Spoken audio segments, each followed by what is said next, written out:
always, man, we back with another fucking video, family. How y'all boys feeling, man? I'm feeling cool. I appreciate y'all boys for asking me, twin. T-minus 4 days. Christmas is in 4 days. How we feeling? Pre-Christmas. You know what I'm saying? I love the Christmas holidays. My favorite time of the year. We are going to be reacting to Mr. Nightmare 3 Disturbing True Winter Horror Stories.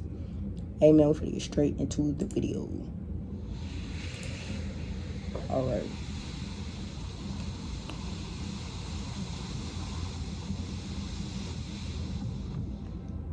For the clarity of this story, I must mention that I have a hearing disability that has made me hard of hearing. I know that there are some things in life that I'll never understand, but I still look back on this experience, wondering what could have happened and what I should have done differently. Okay. This all happened around a year ago. The holiday season had just rolled by, and I was settling down As from it is traveling now. and all the get-togethers Holiday with family season. and friends. I live in a small suburban neighborhood that borders a forest in southern Quebec. It's a quiet area, as most of the residents are familiar with each other, which I honestly kind of prefer, as it adds a warmer atmosphere. I ain't even gonna lie, I've never known like none of my neighbors. I've never lived in that type of neighborhood where I know my neighbors. I only know one neighbor, and she lives right next door to us. But other than that, I don't know none of my other neighbors that live on my block. None of which are challenging for non-hikers. I remember it being an afternoon. I had just finished having a late lunch and decided to burn the calories on a walk with Monty. Okay, Monty is the dog. My dog goes ballistic when we turn the corner on my street towards the forest entrance. It was relatively cold for a February day. A fresh blanket of snow lined the paths overnight, creating this nearly It was relatively cold? Oh, I took it. I thought you said it wasn't that cold. Y'all, I don't know. I don't know. It's the weed. It's the weed, folks. It's the weed. I just tweet. I had a blonde moment. Most people like to go on walks before noon since the sun tends to set around 4 p.m. Yeah. So I didn't expect to see anybody out at that time. After walking for around 30 minutes, we came to a fork in the path. A fork? Like a eating utensil. Cut water, White Russian. Ooh, hold on, that look good. White Russian? Hold on, folks. So feeling semi-adventurous, I decided to take it. I have a pretty concrete memory of the trails, so I knew exactly where I was going. The trail led to a clearing, which was great, since I wanted to check out the native birds with the binoculars I had gotten for Christmas. I remember scanning the surroundings until I saw a strange shape along the tree line in the distance. When I focused my binoculars, I saw a blue tarp and what looked to be a makeshift shelter. As curious as I was to check it out, it was getting dark, and I wanted to get home. I'm glad you went Monty home. and I started walking back. As usual, he ran up ahead, but something seemed off in his behavior. He was much more alert and was sniffing the trail more than he normally would from what I observed in the past. I ain't even gonna lie, dogs are such smart creatures, bro. The way they can, like, detect, like, shit that, you know what I'm saying, other animals or people wouldn't even, like, pick up on. I ain't even gonna lie, having a dog is, like, I ain't even gonna lie. I want to get me a nice guard dog, and when I turn 21, get in my concealed carry, bro.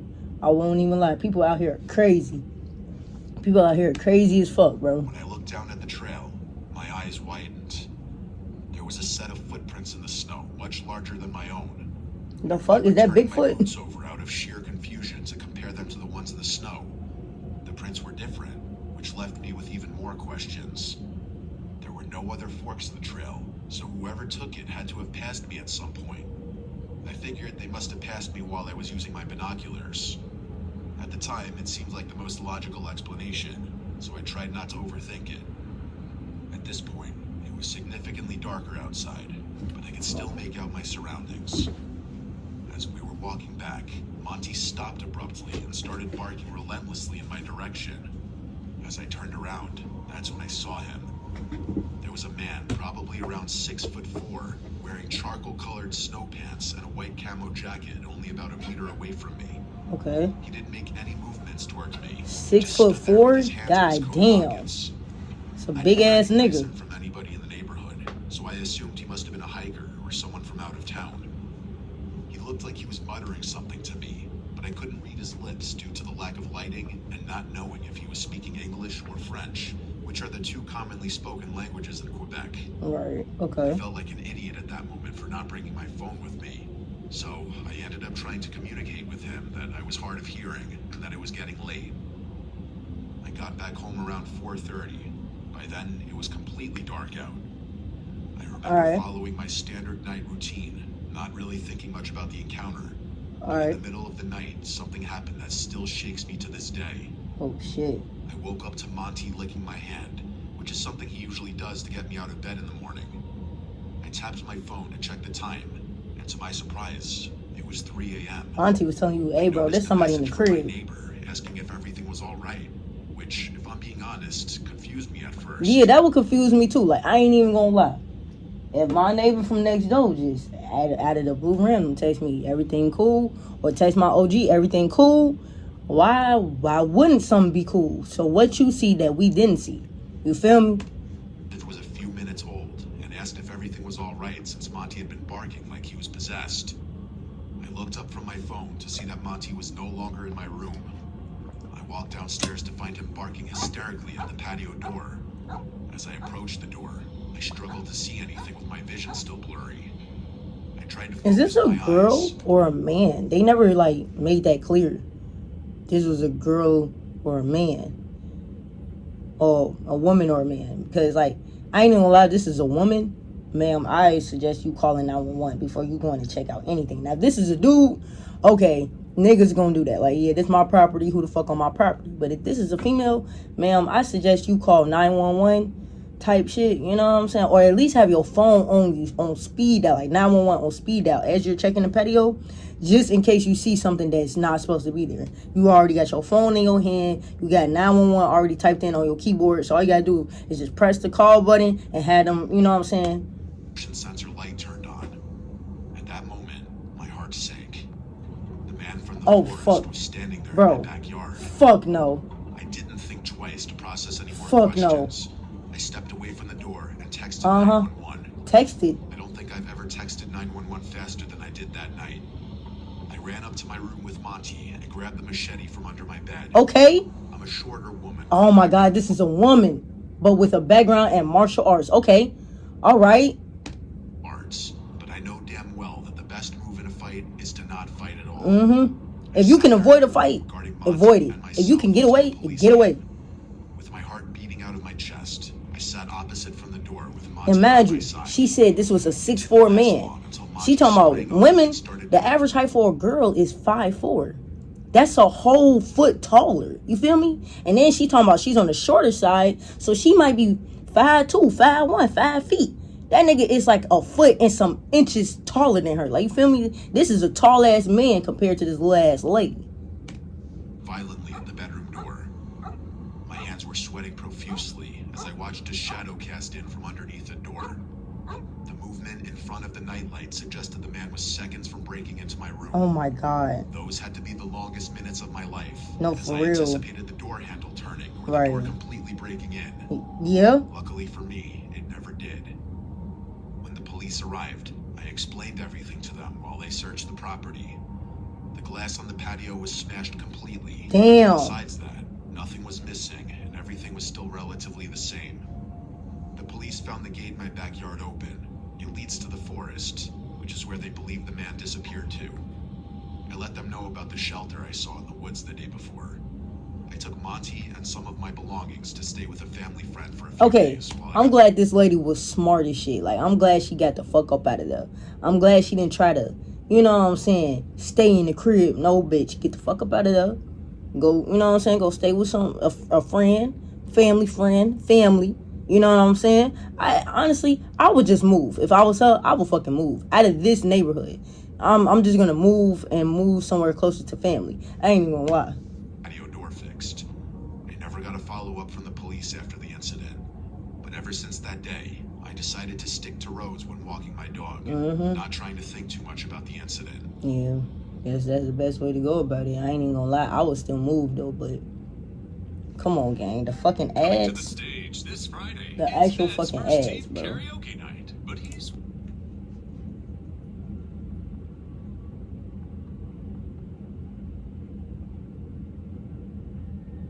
name is Emberlay, and I'm a 16-year-old girl who lives in Illinois with my younger sister Kate, who's Okay. 15. My dad works for a deforestation group about 30 minutes from our house. It was a normal morning on December 5th as my sister and I were getting ready to go out to the movies. We decided to go watch a somewhat new horror movie, Terrifier 3, which had some Christmas stuff included in it. Okay. We all I knew it was didn't watch 18+, Terrifier but 3. nobody paid That's much insane. attention. Plus, we looked older than we were anyway. But y'all said it's December 5th. You 16, she 15. Why the fuck y'all not in school? Maybe December 5th just fell on like a Saturday or something. Because I'm like, twin, shouldn't y'all be in school? Like, school ain't out that fucking early. Maybe it was like a Saturday or a Sunday that December 5th fell on. But my bad, y'all. We made our way to the movies My bad. and I'm easily thinking, got in thanks to I our don't know. parents. However, halfway through the film, as everyone was anticipating the next scene, my phone buzzed loudly enough for the whole theater to hear, Why your ringer not on? which really killed everyone's vibe as they all turned toward me with an Why the fuck your ringer not on? I mean, your ringer not off. Why the fuck is your ringer not off? After we When did exited the Terrifier 3 come out, y'all? I checked my phone to Let me see see. who called me. It was my dad. But instead of calling back, I received a text message that said something like, "Hey, would you mind bringing me some lunch since the small cafe in the woods is shut today?" I looked over at Kate, and she looked at me confused, but neither of us second-guessed the message since it seemed normal. We arrived home, packed some food for him, and took my car downtown to the woods. I've always loved that place and never felt uneasy there because it was large and secluded. The scenery was amazing. Never felt uneasy? That would make me feel uneasy. It's large and secluded. After a while, What the fuck? Kate and I got out of the car and we walked down the path through the woods. I took out my phone to call my dad, but he didn't pick up. Confused, I looked over at Kate, who was just as confused as I was. Yeah, Wouldn't he naturally. respond when he I'd be just called confused us at too. the movies? Exactly. I decided to But that's some message shit him my instead, OG would do. reminding him Oh my God, let me tell to y'all. give him his lunch. After a few moments, Okay, I quick pause. Why the fuck my OG had me do some Christmas shopping for her? I'm in the store about to pay at checkout. We was on the phone the whole time I was in the store. As I'm about to pay, she hung up. She was like, "Call me back," because I was still like looking for some shit. Hung up, call me back. It was literally 2 minutes later when I got to the checkout. I called her 3 times, didn't answer. I was like, "Oh bitch, oh my, you play too damn much. We was just on the phone. How the fuck you not answering?" I'm sorry, little y'all. dots on the I just screen had to get appeared, that out. showing he was typing. He responded by telling us to walk down the small hill and wait for him at the lake, which we followed. The sun was slowly setting since it was winter. so Right. sunset came And sunset much came earlier. so much like The sky had a beautiful sun. radiant orange It's pitch glow black by on the hill 5 down by the 5 mountain. p.m. No Snapping out bullshit. of my It's pitch thoughts, black by he 5 pointed p.m. down to the lake where I a man in hate- black was I sitting on fucking the hate deck by daylight the savings water time. with his back to us. We guessed it was our dad. We walked down a bit more and stopped a little behind him. I called out his name, but he didn't move. Kate grew uneasy, and her attitude made the scene even more eerie. Now I would have got on easy He too. was wearing and revealed a man who definitely wasn't our dad. So Pops, where Pops phone at? Shrieked as he turned around and began waving my dad's phone around like a maniac. Right. Smiling like he was happy to see us scared. I blurted out asking why he was using our dad's phone. Right, where is He Pops didn't at? respond. Instead, he lunged and grabbed Kate's arm as she screamed. Luckily, I was strong enough to pull her away, and we started running as fast as we could. The adrenaline pushed through us so much that I had never seen either of us run that fast. Nah, for real. Behind That me, the bird adrenaline. stops getting closer, Man. so I knew we were being chased. Hell yeah, he right. Bro, first of all, as soon as y'all would have seen that nigga not y'all daddy, why the fuck y'all ain't start running in? You feel me? Like, I feel like y'all should have been like, as soon as he took off the hood and that's not Pops, y'all should have immediately jetted the other way. Because who the fuck are you and where is my dad at? Out. Finally, we reached the car. I slammed the door shut and locked it as the man came to my window, then crouched down out of sight as I reversed and sped away back home. When we got home, my dad and mom were there. We arrived panting out of breath and explained the whole situation to them. My dad was furious and said his phone had been stolen while he was working. So he decided to come Oh, back home. okay. He said the man must have taken his phone and messaged us. Yeah. My dad called the police and filed a report. They used the IMEI number to track the device, which was still on the deck by the lake. Hmm. They returned the phone to my dad. But the man, He said there wasn't much they could do since Yeah. the phone was already found. yeah, and he I don't thought got it this no was more. the end of it, but I wouldn't be telling this if it was. Oh shit, he came back? 6 hours later, around 1 a.m., What the fuck? I got an unknown message that said, "I like that your house is lit only by your bedroom TV." Fuck no. Fuck no. Fuck no. Mind you, I'm about to say, how did he get her number? Got it from the dad. What the fuck, though? Followed to the crib. How the fuck did he get to y'all crib, gang? Oh, fuck no. I paused the TV. Terrifier 3 came out Looking last outside my year. window. My room So, was on the second floor. Damn, this happened last year? I shut my phone and listened. Slowly, I peeked through the blinds and saw the man smiling with a gun pointed at my window. Oh my I god. screamed and pulled away as glass shattered everywhere across my room. My parents ran in, followed by Kate. I screamed for them to crouch and told them the man was outside with a gun. When my dad went to check, the man was gone. Then we heard another loud bang and more glass breaking downstairs. in the Oh my kitchen. god. We ran and locked the bedroom as Kate called 911. Right, because I wasn't, I'm about to say, like, Dad, if you don't got no gun, don't even go out there, bro, because you will get shot. Throughout the whole situation, I kept wondering how he knew where we lived. No, for real. A few moments later, the police arrived and searched the whole house, but nobody was there. Oh my, bro, they didn't get this I explained nigga? the situation They again, didn't, and like, the what the, officer said they should bro. check the car. Surprisingly, a small air tag was found on my tire, which explained Damn, when did he put the air tag on the fucking tire? He had to be watching y'all since y'all pulled up. Like, what? Oh my god. where we lived and Oh why he my crouched God. before I sped out of the woods. The police told us they would patrol the streets and do Yeah, everything they yeah. could to find the man. Literally. Y'all need to stay around their house for at He still least hadn't been a found. few days. Damn. He never returned, which I hope it stays that way. Me, Kate, and my parents are still traumatized by Hell the yeah, I would be situation. too. What the But fuck? mostly I felt stupid as the older sister Yeah. for not being alarmed when the person didn't respond to calls and only responded through Yeah, texts. yeah, I ain't even gonna lie. I know. Yo, daddy, like, I feel like my mama, my mama will call me before she texts me. Like, she gonna call me before she texts me, gang. So I ain't even gonna lie, like, if I was ever bringing my OG some food, like, you know what I'm saying, she started responding through text only, and we called, and she just start, yeah, for you gotta pick up on shit like that. Like, you gotta know, especially, like, people you live with, you should know their behaviors and shit. So you should know, like, hey, fo, this don't really seem like, you know what I'm saying, like my sister. This don't really seem like my daddy. This don't really seem like my mama. Like, this not how she act. This not her mannerisms. You feel me? Damn, that's crazy though. That's actually insane. That's terrifying. And like, people really be thinking like shit like this can happen to them. That's why you gotta always be on your P's and Q's, and you know what I'm saying, always be around your surroundings and shit, because this can very much happen to you. You feel me? You are One word to describe my day: hectic. Work was a shit show. 2021. This was prime COVID time, Hell so yeah. I was working from home. I was supposed to be meeting with my extended family upstate, and I ended up finally getting off a nearly 3-hour Zoom meeting for work, a whole hour and a half after everyone else had already arrived at my parents' house. And that didn't include the next 2 hours or so the trek up to their house would take me. Alright. I filled up 2 cups of coffee in my kitchen to take with me before leaving. God knew I'd need them. The second I opened my front door, I realized this drive would be more of a shit show than I had originally thought. The snow and wind had already picked up since earlier that evening, and the streets were barely even plowed. Damn. The ground had at least 2 feet of snow already. Hey, brother, that's like a 6-hour trip. 2 hours? Nah, brother, that's gonna be about 6, nigga. You said it's about 2 inches of snow, and they ain't even start pushing that bitch out the streets, putting salt down. Yeah, brother, you gotta be real slow driving. That's a 4-hour, that's a 6-hour trip on God. It went from 2 to 6 hours. Roads. My car at the time was also a really old, crappy Hyundai. And you got a crappy car. You don't even got a car that could really drive this weather conditions. Brakes either.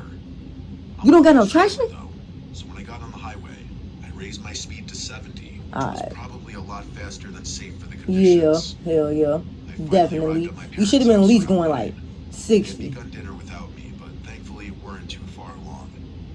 A few drinks and gift sharing later, I started to lose track of time. I got so caught up in seeing my relatives I hadn't spoken to in a while that I ended up basically forgetting I still have to drive home, even as most of my family had started to leave.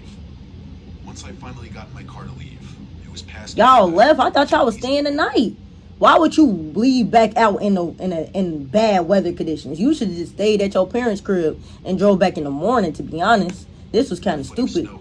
You work from home, brother. You don't, like, you can't call them and be like, hey, you know what I'm saying? I'm stuck at my parents' crib. I was tired and simply wanted to get home.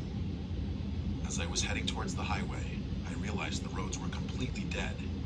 I made the grave mistake of raising my speed to 40 down one particular road, because as I began to approach a bend in the road, I realized my car had gone into a skid. Alright, bro. I tried not to panic, as this wasn't the first time I'd skidded. I started to steer into the skid and downshifted, but as I got even closer to the curve, and my car still wasn't slowing down, I started to panic. Yeah, I bet you did. Straight off the side of the road. Damn. Oh my God. God damn, bro. Force of the impact, but thankfully, I was relatively right, you was cool though. My car was ruined though. Hell yeah, that car is done. Was buried in a bank of snow surrounding the tree I hit. No chance I was pushing it back onto the road or anything like that. Bitch, even if you did push it back on the road, that motherfucker wasn't gonna drive. First thing I did was phone my roadside assistance company. Hell yeah. They said they'd send a truck to my location, but because of the horrible conditions, it could take up to 40 minutes. Nigga, go sit back in that car and just sit there. I was on a deserted road surrounded by forest and no houses for miles in either direction. So I decided to also call my parents and ask one of them to drive over and wait with me. My dad said he'd get in his car and drive over. So then I hung up and waited. As I was sitting there, I began to hear something over the sound of the wind howling outside. There were undeniably footsteps in the snow. I couldn't tell exactly from where, but they sounded somewhat distant.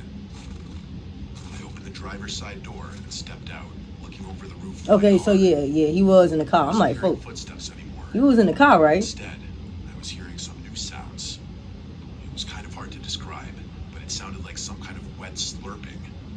I looked over to where I thought the sound was coming from, and I could see some movement by the tree line. It was dark as hell, though.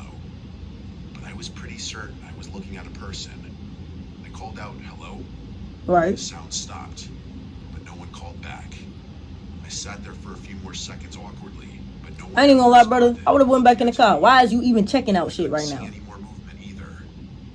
I was officially freaked out, so I got back in my car. If you ain't seen no cars pull up that could probably help you, brother, I would have stayed in the car. Cause that could have been like a deer or an animal or something. You feel me? I heard footsteps in the snow again. What you sitting over there checking shit out I for? heard something hitting the passenger side window, like a rock or something. Okay, that's when you need to start checking shit out. I couldn't see out the passenger When side somebody window start hitting a because it was window. covered in snow, or any of the windows for that matter. Once again, Can your I car opened the lock? driver's side door and stepped out of my car. Checking my immediate surroundings, I made a disturbing discovery. There were boot prints in the snow, circling all around my car. Oh, fuck and then no. leading away from my passenger side door into the woods. I felt sick to my stomach. Fuck no, nigga. I also noticed there were drops of blood in the snow. Cause I ain't even gonna lie, what you do? My car is stuck. My pops is on the way, but he ain't there yet. I'm waiting for roadside assistance. Like at this moment, he is stuck. He can't do nothing. And it's cold as hell outside, mind you. I was convinced someone out there was with me. Yeah, hell yeah. As I followed the prints, the drops of blood began to grow larger. Why'd you follow that? Why did you follow that? Dark mass lying in the snow just past the tree line. I couldn't tell what Who it the was. fuck follows I was just footprints praying and it wasn't a blood? person. I took out my phone and enabled the flashlight. It wasn't a person. It was a dead deer, seemingly slaughtered by some larger predatory animal. The stomach was ripped completely open. Oh, shit. Shockingly, the deer had been completely decapitated. Damn. I swept the flashlight over the surrounding few feet, but I didn't see the head anywhere. I decided this was getting too weird for me, and I started heading back. Yeah, brother, I don't even know why you followed that. Who the fuck follows blood and footprints? I got back Like, to my that's car, odd. opened the driver's Why side did you door, do that? And as soon as I did, it was all I could do to keep myself from vomiting on the spot. What happened? The dead deer driver's was in the, side seat of my yeah. car It was the a deer, severed yep, head it of was a the head deer of the deer. placed on the seat as if it was looking Yup. right at me. Hell yeah, I knew it. I booked it out of there. and Yeah, made it a bro, few I ain't minutes gonna down the lie. road before headlights appeared in the distance. That had to be your, it was that Pops? Towards the car, waving my hands Man, I don't care who that was, Still just, yeah, holding my handgun. Oh, It you, was my dad. had. Hey, he had a gun, okay? Alright, okay. You wasn't stupid at least. I got in the passenger seat and explained Yeah, everything told to him everything. I kid you not. He literally didn't believe me. And you gotta go down there and show him. Comfortable going back to my car with my dad now. So he drove the two of us over there and we got out. The footprints were still all around my car. Right. But the deer head was gone. Oh my god, they playing with There you. was a large spot of blood on my driver's side seat. That's so weird. Once my dad saw that, Hell yeah, started he to believe believed your ass then. I know he the corpse did. was also gone. All that remained were drag marks in the snow. The tow truck finally showed up and he towed my car. My dad asked me if I wanted to call the police, but honestly, I just didn't have the energy to file a police report. I was exhausted and just wanted to go to sleep. I figured calling the police wouldn't accomplish jack anyways. No, for real. So that's my story. Nah, that's weird as fuck though, dog. No. Who is now? Somebody was like dead fucking with you, bro. They was fucking with your ass for real. And I mean, shit. At least you had pops. You know what I'm saying, boy? Cause I ain't even gonna lie, brother. You probably had a few more seconds, or your ass would have been murked next, nigga. But hey, man, if y'all enjoyed the video, bro, y'all already know what the fuck to do, man. Like the video, subscribe to the channel, turn on post notifications. Y'all boys are new, man. I appreciate all the love y'all been showing me, family, for real, bro. I'm gonna catch y'all boys in the next one, man. I'm out, nigga. Peace.